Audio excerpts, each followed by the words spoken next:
Good afternoon. I'm Jürgen, CEO and co-founder of Enspired, and we decided to not pitch how cool we are. Most of you hopefully know, but we receive a lot of questions on battery storage. Whenever there is a panel about battery storage, it's basically full because so many investors are interested in the topic. And the goal for today is to explain fundamentally why it is important, still have a small part on how cool we are, and then give you an example. So the goal is, if you go out and you have a better understanding of approaching startups, whomever, corporates who want to invest into that space or build battery storage, that you have a better idea of what's going on and what's important. So the main problem that we're facing is when going to net zero, we have to build a lot of renewables. And when we say renewables, we're usually not talking about pump storage or run-of-river. We're talking about fluctuating renewables like wind and PV. And the thing is, they're very hard to predict, and what you need to integrate them, so I wrote here, successful grid integration. This means if there is more wind than expected, that somebody can either reduce the generation, increase the consumption, so to react on it. And this is what we call flexibility. Flexibility has two components. One is the power side, so ramping up megawatts, right? Producing more or less. And the other thing is energy storage, so transferring the megawatt hours that you have excess production to another point in time, right? So flexibility, these are the two typical cases, and we need both of it. And the ratio roughly is you need 5 to 10% of installed capacity of renewables as flexibility, and this is due to forecasting errors, right? There is more wind than expected, different weather models tell you different things, etc. So this is stuff you have to have. And at what scale do we have to have it? So if we look at the global forecast for ARENA, we're talking about 7 terawatts of installed renewable capacity. And if you do the math now, plus add some shifting on demand side, adding some heat storage, adding some pump storage, etc., you come to a tremendous big number that we need to successfully integrate, right? Otherwise, the grids will break down. They always have to be balanced. You cannot just build a 4 gigawatt offshore wind farm because that's cool and hope that the grid will work out, right? That's why a lot of people talk about electrolyzers next to it, which also provide some sort of flexibility. So that's the fundamental problem, and that changed with the energy crisis, right? I pitched that stuff 6 years ago, and everybody said, flexibility is nice to have. Let's build some renewables, right? Years later, I don't think I have to pitch too much how important flexibility is. But this is the size of the problem, and it will get bigger, right? We cannot rely anymore on having natural gas on the European continent, right? We imported LNG. This made European power prices, for the first time, subject to global energy prices, right? It was a very domestic and local pricing and product. So what we do in that sense, that you get a feeling why I'm even able to talk about that stuff, we're a fully digital energy trading company. So our customers give us assets, standalone battery storage, co-located with PV, behind the meter on the C&I scale, residential scale. We trade pump storage, we trade small CHPs and virtual power plants, so everything that can be wrapped up or down or shift in time is our business. We get the data from our customers. We trade within milliseconds on the power exchange, distribute the flexibility across markets, so offer parts of it to the TSO, offer parts to the wholesale markets, change that opinion day by day, and do that without any human traders. So we don't have any traders sitting there in front of screens buying and selling. And for all of you who are not out of the power trading business, this is only possible since the beginning of 2015. Before that, there was no electronic interface to do that automated at all. So the market is super young. It's like 7 years old, right? And then we have all this innovation when it comes to battery technology, etc. And the other thing is, as most of you start to focus also on the impact, I mean impact in terms of not only euros or return of invest or whatever, the provision of flexibility alone has an intrinsic value, right? No matter if it's used or not. It has to be there, otherwise the grid breaks down. And you have a second component of saving emissions. For example, there is too much wind and you ramp down a coal plant, right? You obviously save additional emissions of not producing with the coal plant. you have an energy storage which typically charges electricity when the generation mix has a lot of renewables in it, right? This is when prices go down. And you discharge it in the late peak or in the next day on the morning, where typically a lot of conventional generation is in there. So you can make money and save emissions at the same time, which is a pretty smart thing, right? So that's an additional value. And this is what we have done in the last 2 years with our portfolio. It's a mix of meanwhile, up to 100 megawatt of energy storage, around 100 megawatt of thermals of all different sizes. We do something in the smart charging space, and it's going to be more in the future.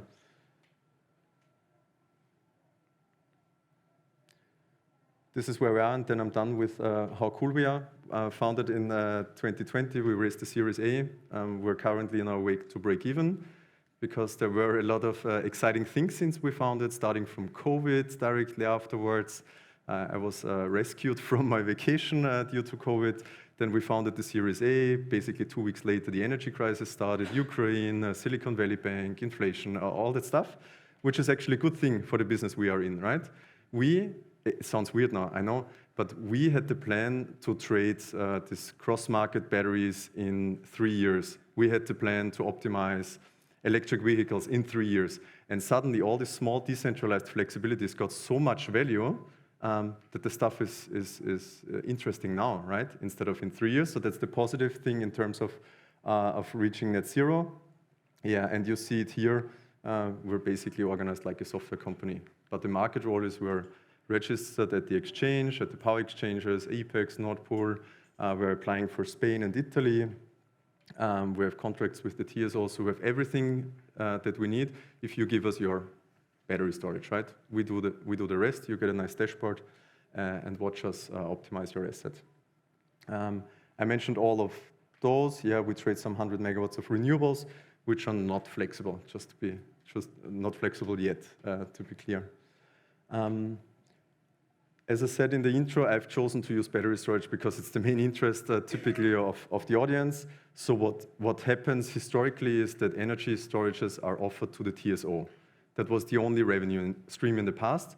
And battery projects have been sized from a CapEx perspective to be as cost efficient as possible for this single revenue stream. In Germany, it's frequency containment reserve.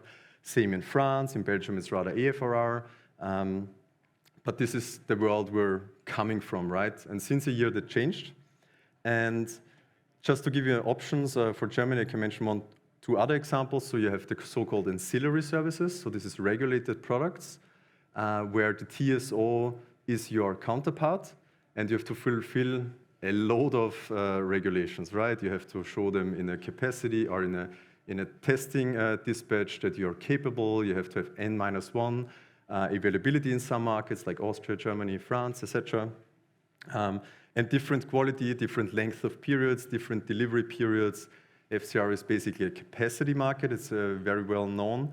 It's symmetric, and you can imagine it like you put a box on it. It's called frequency controller. It reads the grid status. If there is too much electricity in the grid, the battery starts to charge automatically. If it's not enough, the battery starts to discharge, right? So it's a very straightforward product. And on the other hand, you have what we call wholesale markets. It's the day-ahead auction. It's the most liquid one. So you typically trade an hourly product. So you can say, tomorrow noon it will be cheap. I charge my battery and I discharge in the evening. You have a so-called intraday auction at 3 p.m. the day before. In some markets, really liquid, it's only in Germany with around 500 megawatts of average liquidity. And then, this is the fancy new stuff, is continuous intraday markets. That's what's possible since 2015. And here it gets tricky because you can start trading yesterday the same delivery until 5 minutes before it's delivered. So this quarter now, what is it, 12:30 to 12:45? You can trade since yesterday. And it doesn't have one price. It has a price that moves all the time based on weather model updates, forecast updates, power plant outages, whatever, right? That's very important. There is not one price. In the auction, it's different. Everybody gets the same price. In continuous markets, not. So this is basically the markets you can access with your battery. If you go to Belgium, you can also add imbalance optimization. So ELIA gives you minute data. If you go to the UK, you have the balancing mechanism. What I want to say is it's a pretty complex variety of markets, and they all have different requirements. And I want to show you one example to make it clearer. We're looking at FCR plus wholesales because it's the most sought after market in continental Europe, and the prices have declined. You see on the top right, FCR prices have jumped, like all the other prices, of course. So there's a correlation between energy prices. It's not like that one market is super cheap and the other is expensive, because if fuel costs go up, also the marginal cost for offering the ancillary services goes up. But the tendency is actually downwards, and the reason is the following, that there is no, and take that with you, there is no correlation between penetration of renewables and frequency services. Right? 10 years ago, people told me ancillary services is the next big thing, because if we build more renewables, we will need more frequency controlling services. And what's actually happened since years, for example, in Germany, the requirement is constantly around 700-800 megawatts, right? This means this is a market that does not scale with what I've shown in the beginning. It's rather the opposite. All the batteries that will be put into that market will put pressure on the prices, right? And now imagine you have built this battery 3 years ago with one revenue stream, and this is by accident FCR, right? So you're fully exposed. The technical setup in terms of duration, cell chemistry, warranty terms was all tailored to this one thing. And now you look at the chart, and the last 2 months even look worse. We haven't updated them. So the trajectory is just going downwards, right? So if you invest in that business or want to build a battery or invest in startups that do that stuff, it's very important to keep all flexibility options open, right? Which also meaning maybe invest 20% more CapEx, because it's a 8 to 15 years business case, depending on to whom you talk and what they expect of the asset. And the reason is as follows. This is the example that I will use. It's a 10 megawatt, 12 megawatt hours battery storage. We call it a 1 hour configuration, because typically you're not allowed to use the full 12 megawatt hours. There is some dead zone that you have to keep free. And what you're allowed to do is to put 80%, so 8 megawatts into FCR, so into frequency containment reserve, offer it to the TSO. And you have to keep 2 megawatts for the so-called SOC management, because let's say there is too much electricity in the grid, and you charge all the time, right? Your battery will be full at some point in time, and you cannot offer the service anymore. So the SOC management makes sure and says, oh, I'm at 70% state of charge, I have to discharge to get back to 50%, right? To help the grid again if there is 2 minutes later too much electricity in the grid, right? So this is the typical split, which means this is somehow unused, right? The 2 megawatts. And the other interesting aspect is that the specific requirements for the service say per megawatt you need 0.83 megawatt hours. So you're not even if you would be allowed to bid the 10 megawatts to the TSO, you wouldn't use the full SOC range, right?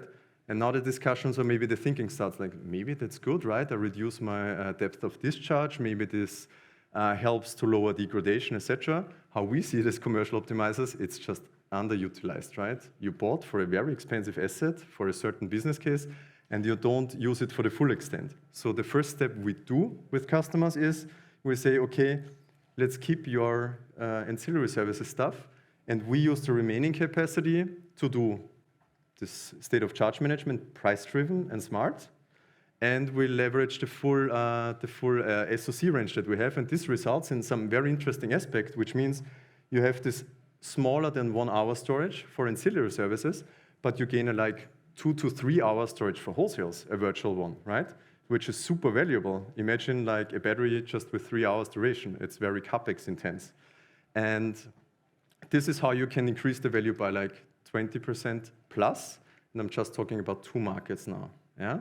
So always keep that in mind, that managing the SOC range and the state of charge is the key thing.